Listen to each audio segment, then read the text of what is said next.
Assalamualaikum warahmatullahi wabarakatuh. Salam sejahtera bagi kita semua.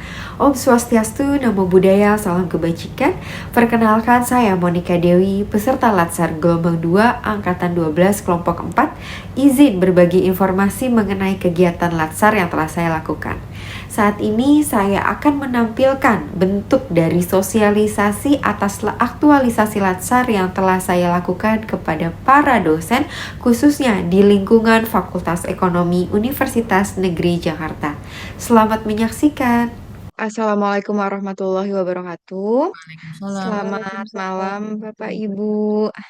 Oke, salam sejahtera untuk kita semua. Om Swastiastu, Namo Buddhaya, salam kebajikan. Puji dan syukur kita panjatkan kehadirat Allah Subhanahu wa Ta'ala karena berkat rahmatnya dan karunia-Nya kita dapat berkumpul dalam kegiatan sharing section ya Bapak Ibu, lebih kepada sharing section terkait dengan kegiatan branding dan juga kolaborasi internasional dalam bentuk guest lecture yang telah kami lakukan gitu. Saya izin untuk share screen sebelumnya. Oke, apakah terlihat Bapak Ibu? Iya, sudah terlihat Ibu Monika, silakan. Oke, terlihat Bu Monika. Saya akan lebih sharing terkait bagaimana sih bentuk optimalisasi branding dan juga kolaborasi internasional dalam bentuk guest lecture di program studi khususnya S1 Manajemen Fakultas Ekonomi Universitas Negeri Jakarta. Kemudian sebenarnya kita mengetahui terkait dengan guest lecture ini seperti apa. Jadi guest lecture ini adalah kegiatan bagaimana kita memanfaatkan peluang kita untuk masuk di dalam industri ataupun di dalam universitas gitu. Dan dalam hal ini saya dan kawan-kawan melakukan guest lecture di University Malaysia Sabah. Berikut adalah bentukan dari flyer, yaitu dari guest lecture untuk topik stock market yang saya ampu di University Malaysia Sabah.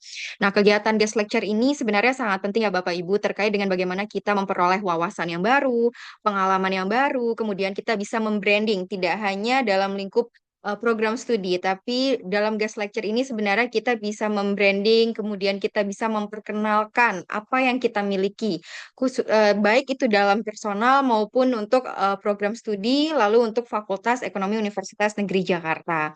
Dan dalam hal ini, saya juga memaparkan pentingnya dari guest lecture ini, yaitu fungsi dari guest lecture internasional. Yang pertama adalah terkait dari pertukaran ilmu. Jadi, dalam kegiatan guest lecture, kita akan memfasilitasi bagaimana bentuk pertukaran ide, kemudian wawasan yang kita miliki. Kita juga bisa men-sharing terkait pengetahuan-pengetahuan dan pengalaman kita, ataupun pengalaman daripada para pembicara. Dan mungkin selama ini kita sudah memiliki nih kegiatan guest lecture, tetapi lebih banyak yang masuk ke dalam atau masuk ke dalam fakultas ekonomi gitu. Dan lebih baik kita bisa mengembangkan diri kita untuk melakukan guest lecture internasional dari diri kita untuk ke eksternal. Jadi kita harus bisa membranding fakultas di mata atau di kancah internasional seperti itu. Kemudian yang kedua adalah kolaborasi global. Jadi kegiatan ini akan mendorong bagaimana bentuk kolaborasi, kerjasama dari institusi akademik dan profesional di tingkat internasional. Jadi dalam kolaborasi ini mungkin kita akan melakukan kolaborasi dalam hal riset, seperti penelitian, kemudian kegiatan pengabdian masyarakat, atau bahkan kita juga bisa nih Bapak Ibu kalau mau membuat buku, tetapi kita perlu kolaborasi internasional, nah itu bisa kita buat gitu ya, bisa kita rancang secara globalnya seperti apa, sehingga buku yang kita buat nanti tidak hanya untuk internal saja gitu, tetapi juga bisa digunakan di internasional atau di universitas yang memang kita kunjungi. Kemudian yang ketiga pengayaan kurikulum. Nah, seperti yang Bapak Ibu tahu, saat ini kita sedang mengadakan pemutakhiran kurikulum ya, tidak hanya di Prodi S1 Manajemen, tapi seluruh program studi di Fakultas Ekonomi Universitas Negeri Jakarta. Nah, dalam hal ini kegiatan guest lecture ini tidak hanya kita bertukar ilmu, tetapi kita juga bisa memanfaatkan bagaimana pengembangan kurikulum di universitas, dalam hal ini universitas nasional. Dan kalau kami kemarin melakukan benchmarking kurikulum juga terkait di University Malaysia Sabah gitu ya. Bagaimana sih kurikulum yang ada di sana, kemudian apa yang bisa kita ambil manfaatnya, lalu bentukan dari kurikulum yang digunakan oleh mereka itu seperti apa, sehingga nantinya itu akan bermanfaat untuk kita. Mungkin yang dikiranya cocok dengan kurikulum kita itu bisa kita gunakan atau bisa kita manfaatkan gitu ya. Itu terkait dengan pengayaan kurikulum. Kemudian ini bagaimana sih sebenarnya pelaksanaan Grace Lecture internasional. Jadi yang pertama gitu ya, jadi kita mencari bagaimana topik-topik yang relevan ke logistik acara. Yang kedua adalah pelaksanaan. Nah, dalam hal ini ada sesi interaksi dalam bentuk presentasi baik dari dosen, kemudian mahasiswa, dan kita juga ada international mobility dalam bentuk pengabdian masyarakat. Tuh. Kemudian ada evaluasi.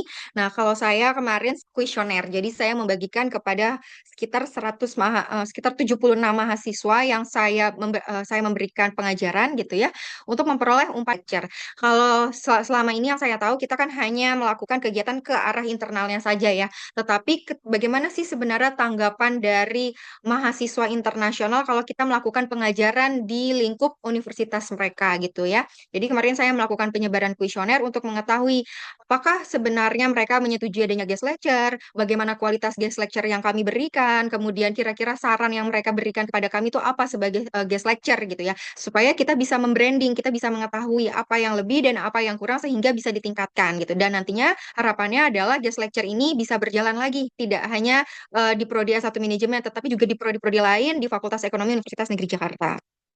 Kemudian keuntungan guest lecture internasional ini yang pertama adalah terkait wawasan global. Jadi diharapkan dapatkan yang namanya wawasan terkait dengan perspektif dan pengalaman internasional dalam memperkaya pemahaman yang mereka miliki.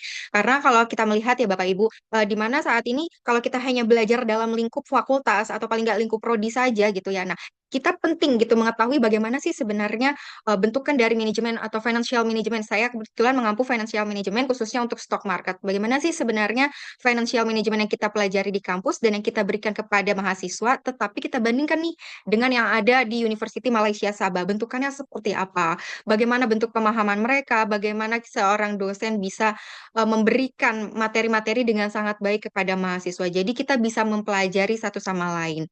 Yang kedua adalah pengembangan karir. Nah, dalam hal ini interaksi langsung dengan pembicara dalam hal ini adalah dosen gitu dapat membuka pintu bagi peluang karir di masa depan tidak hanya bagi dosen tetapi juga bagi mahasiswa nantinya. Yang ketiga adalah jaringan profesional. Nah, kegiatan ini akan membangun yang namanya fasilitas relasi atau dalam hal ini jaringan network kita. Jadi network kita nggak hanya itu-itu aja tuh, nggak hanya dari lingkup prodi aja atau nggak hanya dari lingkup fakultas, tetapi juga kita membangun jaringan untuk internasional gitu. Jadi lebih mengetahui dari keuntungannya apa? Keuntungannya mungkin yang pertama kita akan dipermudah terkait dengan penelitian. Kita akan lebih mudah mencari network dalam penelitian dan hal ini adalah kolaborasi internasional. Kemudian dalam pengabdian masyarakat itu juga bisa kita lakukan. Mungkin selama ini kita melakukan pengabdian masyarakat di lingkupnya sekitaran kampus atau di sekitaran wilayah DKI Jakarta dekat dengan kampus gitu ya. Tapi kalau dari kegiatan internasional, pengabdian masyarakat itu bisa mungkin kita akan mendapatkan partisipan di Malaysia, kemudian mungkin ada juga yang berkolaborasi dengan daerah-daerah di Turki, kemudian Uni Emirat Arab dan lain sebagainya. Dan relasi ini sangat penting bagi seorang dosen sehingga akan bermanfaat nantinya gitu ya untuk Bapak Ibu sebagai seorang dosen. Kemudian kemudian siapa saja sih yang dapat menjadi guest lecture gitu ya? Yang pertama adalah jelas akademisi gitu.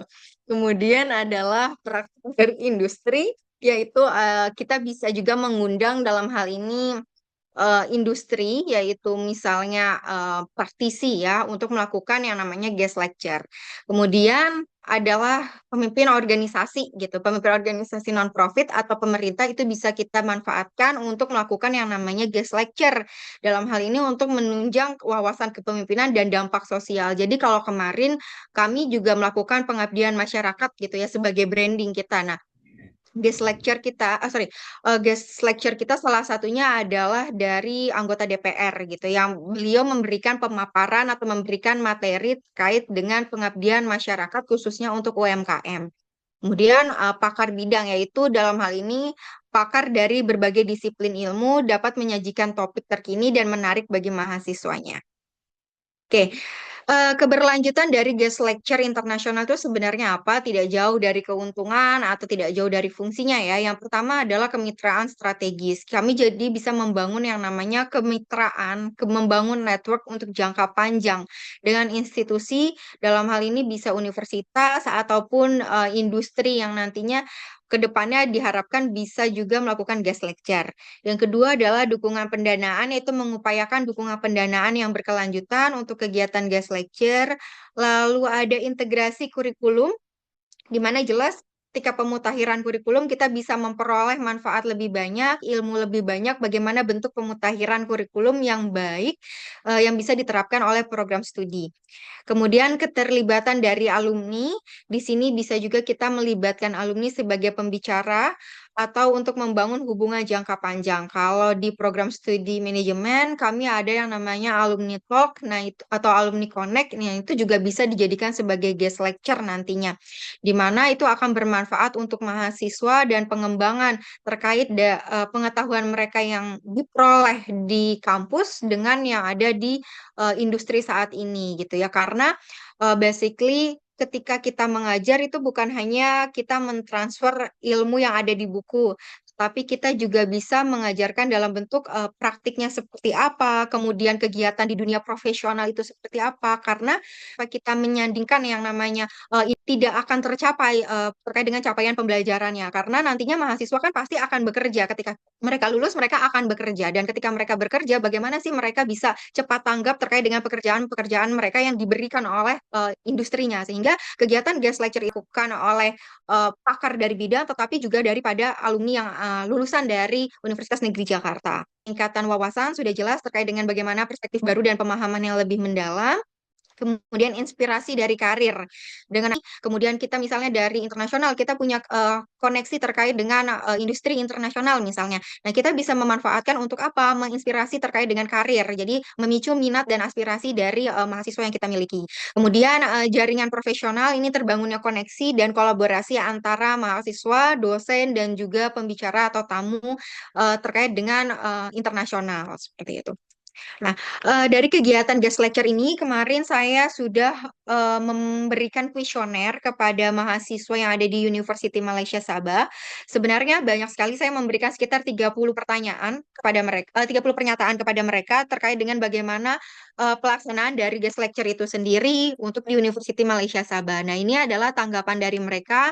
Sebagian besar di atas 50% mereka menyetujui terkait dengan the guest speaker was knowledgeable about the topic, kemudian guest lecture provide new insight and practical knowledge, lalu ada the presentation style of the guest speaker was engaging and clear, lalu ada the content of the guest lecture was relevant and informative, kemudian ada the duration of the guest lecture was appropriate, lalu ada juga the Q&A session was helpful and informative. Jadi sebenarnya saya banyak sekali sekitar 30 pertanyaan dan di sini sebentar, saya stop share screen. Di sini saya akan menampilkan sedikit dari berbagai macam pertanyaan untuk dijawab oleh 76 responden. Tadi saya menampilkan sekitar ada 6 dan di sini saya menampilkan sekitar ada 30 pertanyaan yang mereka jawab dan sebagian besar mereka menyetujui kegiatan guest lecture ini apa? Artinya sebenarnya kegiatan guest lecture ini sangat penting diterapkan, dilakukan tidak hanya di dalam internal kampus tetapi yuk dosen-dosen yang lain bisa ikut bergabung melakukan guest lecture internasional para dosen dan juga bagi para mahasiswa. Jadi dosen bisa internasional yang nantinya bisa diterapkan kepada mahasiswa di lingkungan Fakultas Ekonomi Universitas Negeri Jakarta.